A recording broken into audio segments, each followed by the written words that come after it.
मेरा जितना भी जो सेशन जो होता है ना, वो लगभग आपका 8-10 मिनट का होता है। तो हम चाहते हैं कि आप उसको पूरा तक देखें, क्योंकि जो इन्फॉर्मेशन है जो हम देना चाहते हैं वो आपका बहुत ही काम में आने वाला है, ठीक है ना। तो देखिए, आज हम बात करने वाले हैं आपके बारे में, ठीक है।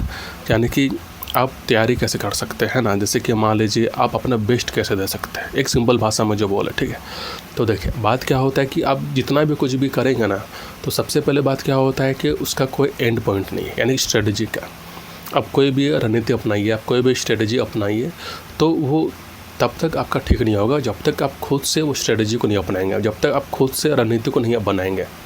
देखिए, हर इंसान का, हर इंडिविजुअल का क्या होता है कि सबका एक अपना अपना स्ट्रेटजी होता है, एक अपना अपना स्ट्रॉन्ग पॉइंट होता है। तो सबसे पहले आपको वो देखना पड़ेगा कि आपका स्ट्रॉन्ग पॉइंट क्या है। जैसे कि मान लीजिए, हर इंडिविजुअल जितना भी लोग भी है, सबका अपना अपना इंटरेस्ट होता है, सबका अपना अपना एक फील्ड होता है कि हमको इस पर्टिकुलर फील्ड में हमको काम करना है, हमको इस टाइमिंग में काम करना है, या हमको ये जो रूटीन हमको उसको फॉलो करना है, ये आपका होता है। तो उसको आप कैसे पहचानेंगे? तो सबसे पहले क्या करना पड़ता है कि कुछ भी आप कंपटीशन की तैयारी कर रहे हैं, या आपको बेस्ट देना है, या कोई भी आप काम कर रहे हैं, चाहे फ्यूचर जनरेशन के लिए, या फिर अपना प्रेजेंट के लिए, या फिर फ्यूचर के लिए, है ना। तो सबसे पहले क्या करना होगा, आपको खुद को समय देना पड़ेगा। और खुद को समय देने का मतलब क्या होता है, इसको हम लोग बहुत अच्छा समझते हैं। खुद को समय देने का मतलब क्या है कि आपको अपना स्ट्रॉन्ग पॉइंट को समझना है, उसके लिए आपको समय देना है। कि जब आप खुद को पहचानेंगे, जब आप खुद को समझेंगे कि हमको क्या अच्छा लगता है, मेरा क्या स्ट्रॉन्ग पॉइंट है, मेरा क्या वीक पॉइंट है, मेरा क्या रूटीन है, मेरा क्या शेड्यूल होगा, मेरा क्या टाइमिंग होगा, हमको कब काम करना है, कब काम नहीं करना है, हमको कब रेस्ट करना है, उसी के बारे में आपको क्या करना है कि आपको खुद को समय देना पड़ेगा। कभी कभी होता है ना कि हम लोग क्या करते हैं कि किसी और स्ट्रेटजी को फॉलो करते हैं। जैसे कि कभी कभी ये भी होता है कि मान लीजिए आप किसी का आप इंटरव्यू देख रहे हैं, या किसी का आप लेक्चर देख रहे हैं, तो बहुत लोग ये बोलते हैं कि ये समय में पढ़ना चाहिए, इस समय को काम करना चाहिए, इतना घंटा पढ़ना चाहिए, या इतना घंटा काम करना चाहिए। तो बात क्या होता है कि हर इंसान का एक अपना अपना एक स्ट्रेंथ होता है, अपना एक लिमिट होता है, तो उसको आपको समझना पड़ेगा। और लिमिट का मतलब क्या होता है कि आपका एक बाउंड्री होता है कि आपको वहाँ तक करना है। जैसे कि मान लीजिए कोई 8 घंटा पढ़ाई करता है, कोई 12 घंटा करता है, तो किसी को आप सुने भी होंगे, कोई बोलता भी है कि हम 14 घंटा भी पढ़ते हैं। लेकिन वो जो बाउंड्री है वो आपका नहीं, वो उसका है, क्योंकि वो प्रैक्टिस किया है, वो डिसिप्लिन में रहा है, वो कंसिस्टेंसी को फॉलो किया है। उसके बाद क्या हुआ कि वो उस चीज़ को बनाया है, उस चीज़ को मतलब वो एबिलिटी को वो बनाया है। तो वैसे क्या होता है कि शुरुआत में अगर आप सोचेंगे कि हमको 8 घंटा पढ़ाई करना है, या 12 घंटा काम करना है, कुछ भी जो होता है, तो आप नहीं कर सकते। तो सबसे पहले क्या होता है कि आपको देखना पड़ेगा कि आपका स्ट्रेंथ कितना है, आपका एबिलिटी कितना है, और क्या होता है कि प्रैक्टिस, आपको स्टार्टिंग में आपको प्रैक्टिस ही करना पड़ेगा। जैसे कि पहले आप क्या है कि आप खुद को समय दिए, आप खुद को जाने, खुद को पहचाने कि मेरा क्या स्ट्रॉन्ग पॉइंट है, मेरा क्या टाइमिंग होना चाहिए। जब आप अच्छा से खुद को समय दे देते हैं, जब आप अच्छा से खुद को पहचान जाते हैं कि मेरा ये स्ट्रेंथ है, मेरा ये फील्ड है जहाँ पर हम अच्छा से काम कर सकते हैं, जहाँ पर हम अच्छा से पढ़ाई कर सकते हैं, तो उसके बाद फिर क्या करना होगा, आपको एक डिसिप्लिन में रहना होगा। और डिसिप्लिन का मतलब क्या होता है कि रोज़ आपको पढ़ाई नहीं करना है, या फिर एक टाइमिंग में आपको उठना है, या इतना टाइमिंग को आपको बैठ जाना है पढ़ने के लिए या काम करने के लिए, वो डिसिप्लिन का बात नहीं कर रहे हैं। डिसिप्लिन का मतलब क्या होता है कि जब भी आप बैठेंगे काम करने के लिए, तो आप जिस समय आप काम करेंगे वो आपका 6 घंटा का होना चाहिए, वो आपका 7 घंटा का होना चाहिए, वो ये आपका होता है डिसिप्लिन। हाँ, डिसिप्लिन का हम ये नहीं बोल रहे हैं कि आप डेली एक ही रूटीन को फॉलो कीजिए, या डेली आप इतना समय में आप उठ जाइए, या फिर आप डेली आप इतना पढ़ाई कीजिए, क्योंकि कोई भी इंसान, कोई भी बच्चा डेली इतना कुछ कर नहीं सकता है ना। जैसे जैसे आपका इन्वायरमेंट रहेगा, जैसे जैसे आपका सिचुएशन रहेगा, जैसे आपका हालात रहेगा, हो सकता है कि अभी आप बीमार हो जाए, या फिर हो सकता है कि आपके पास ज़्यादा एनर्जी ना हो, तो उस समय क्या हो सकता है कि आप हो सकता है कि आप 6 घंटा नहीं पढ़ सकते, या आप 8 घंटा काम नहीं कर सकते। तो हर इंसान का एक अपना एबिलिटी होता है, अपना स्ट्रेंथ होता है, तो वो भी आपको देखना है। हम डिसिप्लिन का मतलब हम बोल रहे हैं कि जब आप बैठेंगे पढ़ने के लिए, या आप जब बैठेंगे काम करने के लिए, तो आपका जो गोल है वो आपका कंप्लीट होना चाहिए, ये होता है डिसिप्लिन। अगर आप अभी बैठे हैं, अगर आप गोल बनाए कि हमको 6 घंटा पढ़ाई करना है, तो इसका आपका डिसिप्लिन होना चाहिए। अगर आप 6 घंटा का टारगेट बनाए हैं, तो 6 घंटा को अच्छा से डिसिप्लिन के साथ उसको कंप्लीट कीजिए। अगर आप 6 घंटा की जगह में अगर आप 2 घंटा पढ़ते हैं, 3 घंटा पढ़ते हैं, तब ये आपका डिसिप्लिन टूटता है। तो यही बात हम बता रहे हैं। हम आपको ये नहीं बोल रहे कि आपको हर दिन आपको कंसिस्टेंसी रहना है, क्योंकि ये प्रैक्टिकल लाइफ है।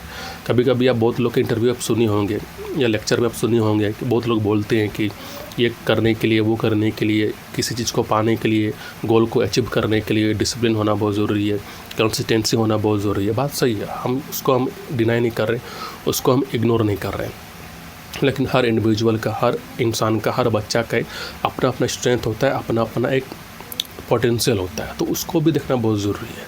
जितना लोग भी इंटरव्यू में बोलते हैं, कहते हैं कि इतना कंसिस्टेंसी रखना चाहिए, इतना डेली वर्क करना चाहिए, तो वो अपने हिसाब से, अपना स्ट्रेंथ के हिसाब से वो बता रहा है। लेकिन आपको देखना पड़ेगा कि आपका स्ट्रेंथ क्या है, आपका पोटेंशियल कितना है, आपका एबिलिटी कितना, वो आपको देखना पड़ेगा।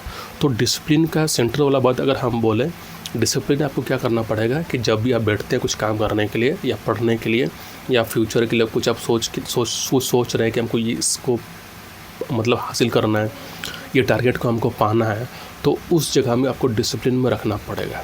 उस जगह में आपका जो डिसिप्लिन है वो होना चाहिए। अगर आप पढ़ने के लिए बैठे हैं, अगर आप सोचिए कि हमको 6 घंटा पढ़ाई करना है, तो उस 6 घंटा को डिसिप्लिन के साथ आपको निभाना पड़ेगा, ठीक है। तो हम इस डिसिप्लिन का बात कर रहे हैं। देखिए, जब भी कुछ काम करते हैं तो क्या होता है कि आपको देखना पड़ेगा कि एक्चुअल में हम क्या कर रहे हैं, क्योंकि आपको डेटा भी देखना है, आपको एनालिसिस भी करना है। जैसे कभी कभी होता है ना कि जिसको हम लोग आसान भाषा में बोलते हैं प्रोग्रेस, कि आपका प्रोग्रेस हो रहा है कि नहीं, आपका विकास हो रहा है कि नहीं। जैसे कि मान लीजिए जब कोई पढ़ाई कर रहे हैं ना, जब आप पढ़ते हैं तो पढ़ने के बाद आपको समझ में आ रहा है कि नहीं आ रहा है। कोई भी चैप्टर पढ़ाई कर रहे हैं, कोई भी आप लेसन पढ़ाई कर रहे हैं, तो आपको समझ में आ रहा है कि नहीं आ रहा है, ये होता है प्रोग्रेस। तब आप आगे बढ़ते हैं। ऐसा नहीं कि आप चैप्टर 1 स्टार्ट किए हैं और चैप्टर 1 को समझने में आप कम से कम आप 1 महीना लगा दिए, तो इससे क्या होता है कि आपका प्रोग्रेस बहुत स्लो है। आपको एक टारगेट बनाना पड़ेगा कि हम जो भी चैप्टर पढ़ाई कर रहे हैं हमको इतना दिन में कंप्लीट करना पड़ेगा। अगर कहीं पर दिक्कत हो रहा है तो आपको क्या करना पड़ेगा कि आपको देखना पड़ेगा कि मेरा कहाँ पर दिक्कत हो रहा है, मेरा कहाँ पर हम मिसअंडरस्टैंडिंग मेरा मतलब हो रहा है। कभी कभी होता है ना कि जो भाषा, जो लैंग्वेज जो होता है वो आपको समझ में नहीं आता है। बहुत सारा ऐसा किताब होता है, बहुत सारा ऐसा लेक्चर होता है जो कि हम लोग समझ नहीं पाते। तो एक हर इंसान का, हर बच्चा का अपना मीडियम होता है। किसी को हिंदी समझ में आता है तो किसी को इंग्लिश समझ में आता है, तो वह भी आपको देखना है।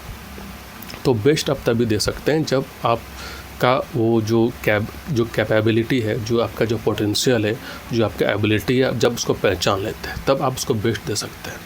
और बेस्ट देने का मतलब क्या है कि आपको दूसरों से कंपटीशन नहीं करना है। जहाँ दूसरों के साथ जब आप कंपटीशन करेंगे तो क्या होता है कि आपको हमेशा डर रहता है कि हम ये चीज़, ये जो गोल है हम अचीव कर पाएंगे कि नहीं कर पाएंगे। तो कंपटीशन आपको खुद से करना है और डेली करना है कि हर समय जब भी आप पढ़ाई करते हैं या हर समय जब भी आप कुछ काम करते हैं, कोई एक्टिविटी करते हैं, तो आपको ये देखना पड़ेगा कि हर दिन मेरा प्रोग्रेस हो रहा है कि नहीं, मेरा हर दिन कुछ ना कुछ हम सीख रहे हैं कि नहीं सीख रहे हैं। इस पर आपको कंपटीशन करना है। अगर आज आप कुछ सीखें तो कल भी आपको कुछ सीखना है, फिर ऐसे करते करते आपको डेली कुछ सीखना है। तो अगर आप हर दिन अगर आप 10% कुछ ना कुछ सीखते हैं तो आप प्रोग्रेस कर रहे हैं, ठीक है ना।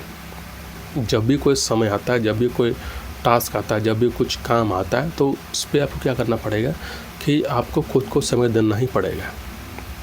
खुद को समय देने का मतलब क्या है कि तभी आप खुद को आप समझ सकते हैं कि मेरा स्ट्रेंथ कहाँ है, मेरा वीकनेस कहाँ है, मेरा पोटेंशियल कौन सा फील्ड में हो सकता है, मेरा स्ट्रेंथ कौन सा फील्ड में हो सकता है, फिर हमको किस जगह पर काम करना है, हमको क्या सब्जेक्ट को लेकर पढ़ाई करना है। तो ये तभी आपको पता चलेगा जब आप खुद को समय देंगे, जब आप अच्छा से खुद का मंथन करेंगे, है ना, जिसको हम आम भाषा में जो बोलते हैं, ठीक है।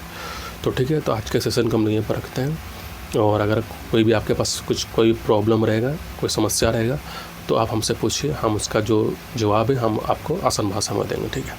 तो ठीक है, तो आज का जो सेशन है उसको यहीं पर रखते हैं, ठीक है।